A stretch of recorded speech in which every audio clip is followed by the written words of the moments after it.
Hello guys, good morning. तो आज हम चर्चा करेंगे एथेनॉल के बारे में।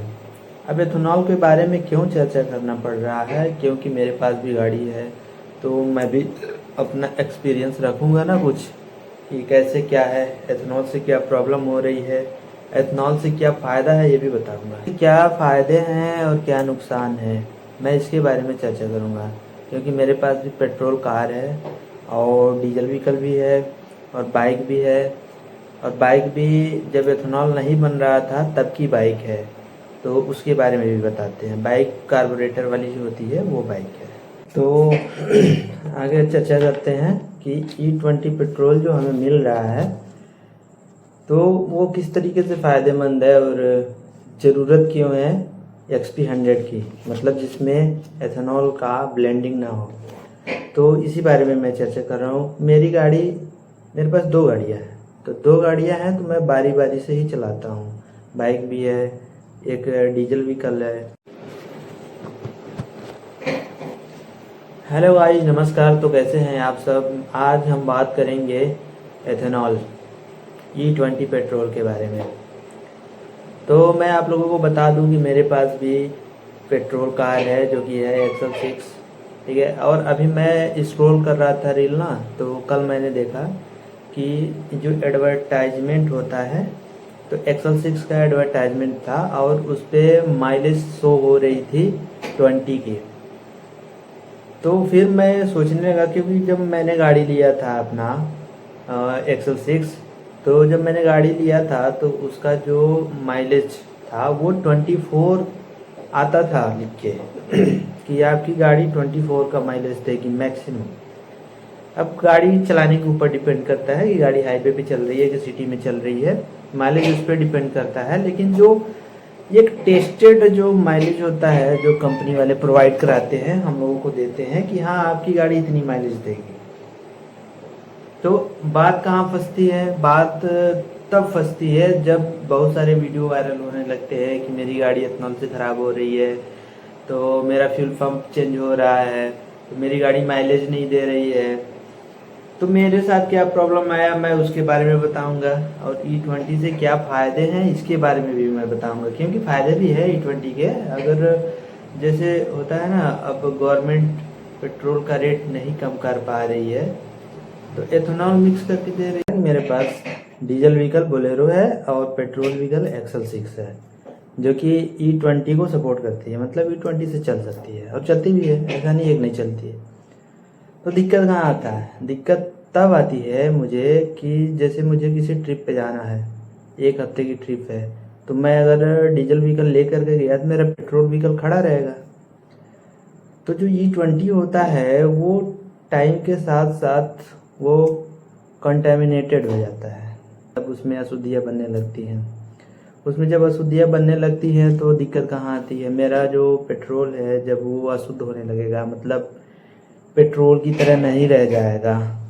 तो जब मैं आता हूँ 1 हफ्ते के ट्रिप के बाद, तो फिर मैं उस गाड़ी को जब सेल्फ मारता हूँ ना, तो मेरी सारी कुछ सेट ठीक है, उसका ECM ठीक है, उसका बैटरी ठीक है, सब कुछ ठीक है। लेकिन जो पेट्रोल है वो जब सर्कुलेट होता है, जैसे भी इंजेक्टर वगैरह या फिर पिस्टन तक पहुंचता है, तो मेरी गाड़ी मिसिंग मारने लग जाती है।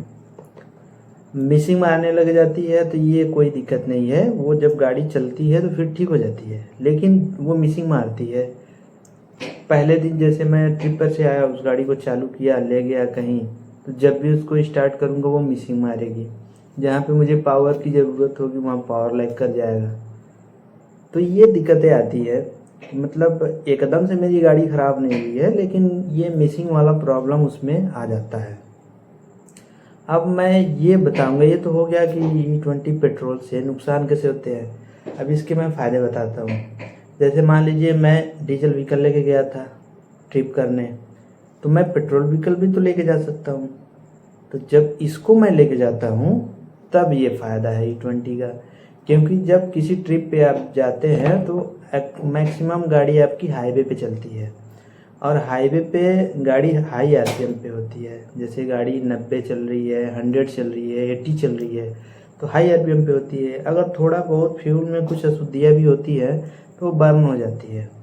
और पेट्रोल में क्या होता है कि जो डेंसिटी वाला डेंस पार्ट होता है वो नीचे बैठता है, और पेट्रोल का जो पंप होता है वो नीचे से ही कनेक्टेड होता है। तो जब गाड़ी स्लो चलेगी या फिर गाड़ी नहीं हिलेगी तो वो पेट्रोल में जो अशुद्धियाँ होती है वही जाती है, तो गाड़ी मिसिंग में आती है।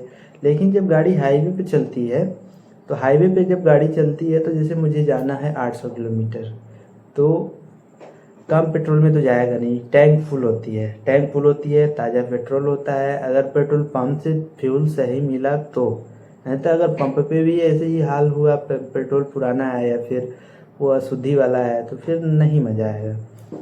तो ताज़ा पेट्रोल मिला हमें, गाड़ी की टैंकी फुल, और गाड़ी को लेके हमने निकल दिया। तो वो जब तक गाड़ी चलेगी पेट्रोल का जो टैंक होता है वो हिलता रहता है, यानी जो अशुद्धि पार्ट होती है वो मिक्स होती रहती है। पेट्रोल जब हिलेगा तो वो मिक्स होगा, तो थोड़ा थोड़ा पार्ट अगर जाता है फ्यूल में तो वो कोई दिक्कत नहीं आती है, वो पिस्टन बर्न कर देता है उसको, फ्यूल उसको जला देता है। मिसिंग का थोड़ा भी इशू नहीं आता है, मिसिंग नहीं मारती है गाड़ी, क्योंकि गाड़ी चल रही होती है। और सुबह में जैसे हमने पेट्रोल भरा, टैंक फुल किया, तो शाम तक वो खाली भी हो जाता है, तो पेट्रोल पुराना हुआ नहीं, हमारी गाड़ी खड़ी रही नहीं। तो E20 का फ़ायदा वहाँ पे है जब गाड़ी मेरा चलते चलते पूरा फ्यूल ख़त्म कर रहा है, मतलब पेट्रोल को स्टोर नहीं कर रहे हैं हम, तो वहाँ पे E20 का फ़ायदा है। लेकिन अब पेट्रोल पंप पे बिना एथेनॉल वाला पेट्रोल क्यों होना चाहिए, इसी को मैं बता रहा हूँ इसलिए क्योंकि जब मेरी गाड़ी हफ्ते भर या फिर 2-4 दिन खड़ी रहती है, तो उसमें अगर शुद्ध पेट्रोल डाल करके हम गाड़ी को खड़ी करते हैं तो मेरा फ्यूल पंप नहीं ख़राब होगा, मेरी गाड़ी स्टार्ट करते हुए मिसिंग नहीं मारेगी। या फिर जब गाड़ी को हम खड़ी करते हैं तो पेट्रोल का पार्ट इंजेक्टर में भी रुकता है, पाइप में भी रुकता है, पंप में भी रुकता है, तो वहाँ पे शुद्ध पेट्रोल होगा, तो मेरा ना रबर वाला कोई पार्ट ख़राब होगा और ना ही फ्यूल जैसे समय के साथ साथ चेंज होते रहता है। मैं एक बार एक बॉटल में फ्यूल को मतलब पेट्रोल को भर के रखा था, क्यों रखा था ये भी बता दे रहा हूँ। स्प्रे वाला जैसे ये आता है ना क्लीनर वाला, तो ऐसे डब्बा था, इस पे स्प्रे करने के लिए रहता है, तो उसमें मैं रखा था। वो क्यों रखा था, क्योंकि गाड़ी पे या फिर ग्लास पे या फिर किसी भी पार्ट पे अगर टेप चिपका दिया जाए तो उसको उखाड़ने पे उसका ग्लू चिपका रहता है, तो पेट्रोल से ना साफ़ करेंगे तो अब अच्छे से साफ़ हो जाता है, तो मैं इसलिए रखा था। उसमें जो पंप होता है ना, वो पंप मेरा कुछ दिन में जाम होने लगा। वो पंप मेरे पास एक और बोतल है, दिखाता हूँ। जैसे ये वाला पार्ट है, ये जो स्प्रे करता है, तो इसमें जब मैंने पेट्रोल भर के रखा था, अभी तो क्लीनर है, ग्लास क्लीनर, तो जब इसमें मैंने पेट्रोल भर के रखा था तो ये पेट्रोल का रंग पहले लाइट था, फिर उसके बाद डार्क होते गया, इतना डार्क हो गया खून की तरह। और ये जो पंप होता है ना, जब इसको प्रेस करते हैं तो यहाँ से ये फुहारा मारता है, तो पेट्रोल निकलता था, तो इसमें स्टोर रहता है, इसमें कुछ रबर के पार्ट होते हैं, तो ये हार्ड होने लगा, मतलब ज़ोर से दबाना पड़ता था तब ये निकलता था। तो कहने का मतलब ये है कि जो E20 वाला पेट्रोल है, अगर उसको ज़्यादा समय तक आप अपने टैंक में रखेंगे तो टैंक को ख़राब करेगा। यानी अगर आपको पेट्रोल गाड़ी रखना है और E20 कंफर्टेबल है तो उस गाड़ी को आप चलाते रहेंगे तो वो ठीक रहेगा। लेकिन वही बात है, जब गाड़ी रुकती है तो E20 का जो पेट्रोल है उसमें बैठेगा, फिर वो सारे ये सब पंप वगैरह जाम करेगा, इंजेक्टर भी जाम करेगा, तो यही सारी दिक्कतें हैं E20 से। तो कहने का मतलब ये है कि मेरा कि आप पंप पे बिना एथेनॉल वाला भी पेट्रोल रखें, बेशक वो E20 से थोड़ा महंगा होगा। बताया तो E20 का फ़ायदा, जब हम कहीं किसी ट्रिप पे जाएंगे तो E20 डाल के ही जाएंगे, क्योंकि वो हमारे थोड़ा जेब को हल्का पड़ेगा, यानी थोड़ा सस्ता पेट्रोल मिलेगा, और सस्ता पेट्रोल मिलेगा और उसको तुरंत फूंक देना है तो गाड़ी को भी हार्म नहीं करेगा और हमारा काम भी हो जाएगा, कम पैसे में हम दूर चले जाएंगे। लेकिन जब गाड़ी को खड़ी करने की बात आ रही, मैं बार बार यही बोल रहा हूँ कि जब गाड़ी को हम खड़े कर रहे हैं 2 दिन के लिए, 4 दिन के लिए, या फिर किसी की गाड़ी बहुत ज़्यादा नहीं चलती है, जैसे मेरा बहुत ज़्यादा नहीं चल पाता है क्योंकि मेरे पास 2 गाड़ियाँ हैं, तो मैं दोनों गाड़ी को बारी बारी से चलाऊँगा, क्योंकि किसी एक गाड़ी को खड़ा करके उसको भी ख़राब नहीं करना है, क्योंकि उसका भी इंश्योरेंस मैं पेड कर रहा हूँ, उसके सारे टैक्सेज मेरे जा रहे हैं। गाड़ी को खड़ा करूँगा तो बिना चलाए उसका सर्विसिंग कराना पड़ जाएगा, क्योंकि समय के साथ साथ वो मोबिल भी ख़राब होता है, तो पेट्रोल लेकिन जल्दी ख़राब हो जाएगा ना, क्योंकि E20 है। आप खुद उसको घर में रख करके देखिए, आप किसी बॉटल में भर करके रखिए ताज़ा पेट्रोल, और उसको कुछ दिन बाद देखिए उसका कलर चेंज मिलेगा। और ये मैं कर चुका हूँ, तो इसलिए मैं E20 पे बात कर रहा था कि मतलब पेट्रोल पंप पे E20 मिले ठीक, कोई दिक्कत नहीं है। E20 भरा के भी हम चला ही रहे हैं गाड़ी को। गाड़ी में अगर कुछ खराबी होती है तो वो भी हम ही रिपेयर करवा रहे हैं, ठीक है। और ये गाड़ी को धीरे धीरे हार्म कर रहा है ना, एकदम से नहीं कर रहा है। जो एकदम से ब्रेक डाउन हो जाती है गाड़ी, तो उसका रीज़न भी यही है कि बार बार अगर पेट्रोल कम ही है, मतलब वो अशुद्ध होते जा रहा है, तो फिर गाड़ी को एकदम से ब्रेक डाउन कर देगा। जैसे मैंने बताया कि इसका पंप जाम होने लगा था धीरे धीरे, एकदम से नहीं होगा, धीरे धीरे। अब देखिए इसमें ग्लास क्लीनर है तो ये नहीं जाम होता है, क्योंकि ये इसके हिसाब से ये लिक्विड सही है। तो उसी तरीके से अगर शुद्ध पेट्रोल रहेगा तो फिर वो उतना दिक्कत नहीं करने वाला है। तो मैं यही कह रहा हूँ कि पंप पे E0 यानी जिसमें एथेनॉल बिल्कुल ना हो, प्योर पेट्रोल हो, वो दिया जाए, और E20 भी दिया जाए, ठीक है। जब हमें कहीं दूर जाना रहेगा, जैसे कि आज हमने टैंक फुल किया, आज ही ख़त्म करना है, तो हम E20 डलवा लेंगे भाई, क्योंकि वो हमारे जेब पे सस्ता पड़ेगा, ठीक है। तो कहना यही था। और मैं बोल रहा था जैसे शुरू में वीडियो में कि मेरे पास बाइक भी है, जो कि जब एथेनॉल नहीं बन रहा था तब का है।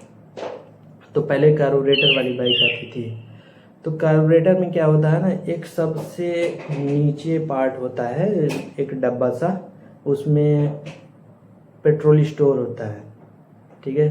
तो उसमें क्या होता है कि एथेनॉल में जब भी मॉइस्चर से या फिर किसी भी वजह से, क्योंकि वो टैंक होता है जिसमें कोई भी ऐसा लेयर नहीं है थर्मल, जिसके वजह से हीट अंदर ना जाए या फिर ठंडा अंदर ना जाए, तो वो हो जाता है, उसमें पानी बन जाता है, या फिर पेट्रोल के द्वारा अशुद्धियाँ मिल जाती हैं। तो उसमें जो है ना एथेनॉल का पार्ट हो, या फिर कह दो कि मैंने ही पानी डाल दिया, तो उसमें कार्बोरेटर में ही वो नीचे आकर के बैठता है। कभी कभी मेरी बाइक स्टार्ट नहीं होती है, मैं एक बार बहुत परेशान था। फिर मैंने सोचा कि मेरे बाइक में तेल भी है, फिर भी नहीं स्टार्ट हो रहा, अब क्या किया जाए।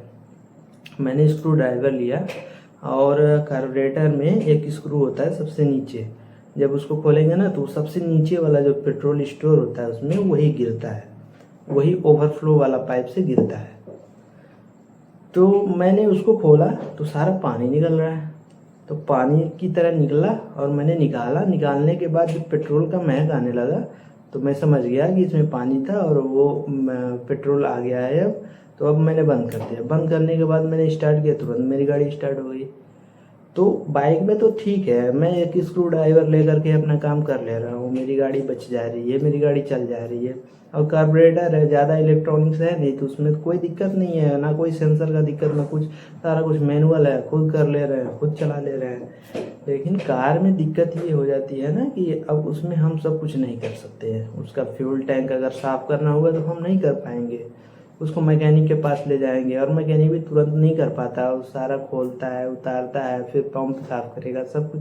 तो कार में इतना जल्दी हम लोग साफ़ नहीं कर सकते। तो इसलिए अगर हमारी गाड़ी को बचाना है तो उसमें सब डालना पड़ेगा। जैसे अभी CNG वाली गाड़ियाँ हैं, तो CNG वाले में क्या होता है कि अब CNG वाली गाड़ियाँ होती हैं वो अक्सर CNG पे ही लोग चलाते हैं, तो उसमें कुछ पेट्रोल स्टोर करना पड़ता है, या फिर कुछ गाड़ियाँ ऐसी हैं जो पेट्रोल से स्टार्ट होती हैं और CNG पे स्विच हो जाती हैं। तो उसमें भी जो मैं बार बार कह रहा हूँ कि अगर पेट्रोल को हम स्टोर करेंगे E20 वाला, तो वो दूषित होने लगता है, ख़राब होने लगता है। तो फिर गाड़ी में दिक्कत करेगा ही। तो इसीलिए लोग कहते हैं कि जो सीएनजी वाली भी गाड़ी है उसको पेट्रोल पे कुछ दूर चलाएं। वो इसीलिए बोला जाता है कि वो पेट्रोल ख़त्म हो जाए और फिर न्यू पेट्रोल डलवा लेंगे।